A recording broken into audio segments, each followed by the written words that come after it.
बीते बुधवार को जो जम्मू कश्मीर की विधानसभा के अंदर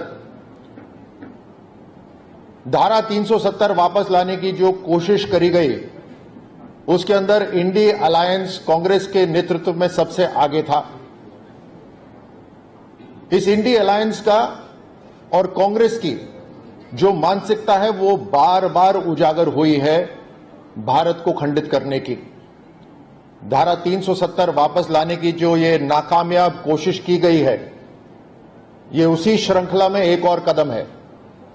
मैं आप सबको याद दिलाता हूं किस तरह से अलग अलग समय पर राहुल गांधी और कांग्रेस ने भारत को तोड़ने वाली ताकतों के साथ हाथ मिलाया है। 2010 में जब राहुल गांधी जम्मू कश्मीर गए थे तो अलगाववादी सोच के नेताओं के साथ इन्होंने अलग बातचीत करी थी। जब ये यूरोप और अमेरिका जाते हैं तो वहां के विश्वविद्यालयों के अंदर भारत के लोकतंत्र को एक खतरा बताते हैं और यूरोप और अमेरिका को भारत के अंदर दखल देने के लिए न्योता देते हैं। ये वही राहुल गांधी हैं जिन्होंने, अगर आप याद करिए, जेएनयू के अंदर, जवाहरलाल नेहरू यूनिवर्सिटी के अंदर टुकड़े टुकड़े गैंग के साथ खड़े हुए थे, उनका समर्थन करा था। ये वही कांग्रेस पार्टी है, ये वही राहुल गांधी है जिन्होंने भारत के अंदर बहुत लंबे समय से जो आतंक की घटनाएं हो रही हैं उसके अंदर हिंदू टेरर का नाम दिया, यानी देश को बांटने की कोशिश, जबकि पूरा राष्ट्र ये कहता आता है कि टेरर का कोई धर्म नहीं होता। उसके बावजूद भी हिंदू टेरर शब्द इस्तेमाल करा गया। ये वही राहुल गांधी हैं जिन्होंने सेना के ऊपर भी सवाल उठाए, सर्जिकल स्ट्राइक के ऊपर सवाल उठाए। जम्मू कश्मीर के अंदर धारा 370 की बहाली के अंदर जो नेशनल कॉन्फ्रेंस ने अपना रेजोल्यूशन पास करा, उस प्रस्ताव को पारित करने के अंदर कांग्रेस ने अपना समर्थन दिया। मैं सीधे सीधे ये सवाल पूछना चाहता हूं और आप सब भी, जहां पर कांग्रेस के प्रवक्ता, कांग्रेस के नेता आपकी प्रचार में आते हैं, उनसे ये पूछिए कि क्या बाबा साहब अंबेडकर का बनाया हुआ संविधान कश्मीर में लागू नहीं होना चाहिए? क्या इस राष्ट्र के अंदर 2 संविधान होने चाहिए? धारा 370 समाप्त होने के बाद कश्मीर के अंदर एक बहुत बड़े रूप से दलितों को, महिलाओं को, बच्चों को और जो शरणार्थी पाकिस्तान से जो आए उन सबको अधिकार मिला। ये पहली बार है कि वहां के दलितों, वाल्मीकि समाज के लोगों ने मतदान करा है।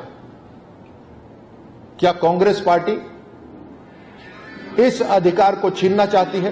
क्या कांग्रेस पार्टी महिलाओं के अधिकार को छीनना चाहती है?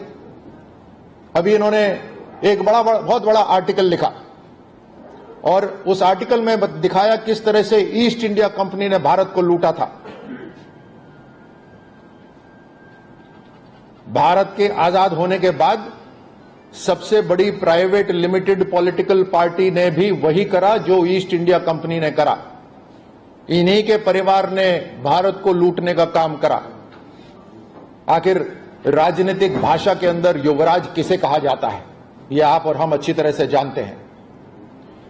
पिछले 35 साल के अंदर जब धारा 370 लगी हुई थी कश्मीर के, उसमें 3000 दिन कश्मीर बंद रहा।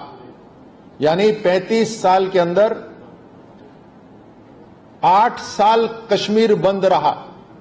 लेकिन पिछले 5 साल के अंदर धारा 370 हटने के बाद 8 घंटे भी कश्मीर बंद नहीं रहा।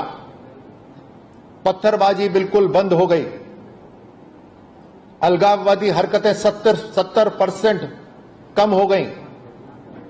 टूरिज्म, सैलानी वहां कई प्रतिशत बढ़ गए।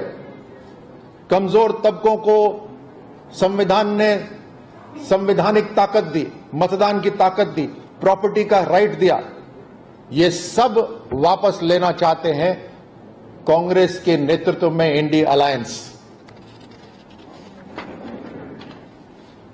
धारा 370 हटने के बाद कश्मीर में शांति आई है। यह सब तभी हो पाया है जब प्रधानमंत्री मोदी जी के नेतृत्व में अमित शाह के गृह मंत्री के नेतृत्व में धारा 370, 35 से दोनों समाप्त हुए और हर तरह से वहां पर उनके नागरिकों को वहां उनका अधिकार मिला।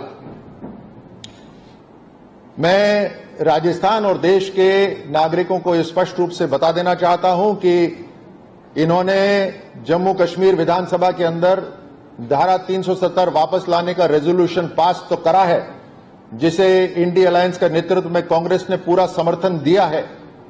इसमें इनकी पूरी तरह से पोल जरूर खुली है, लेकिन हमारे नागरिक पूरी तरह से संतुष्ट रहे। धारा 370 का अंतिम संस्कार कर दिया गया है, ये वापस खड़ी नहीं हो सकती।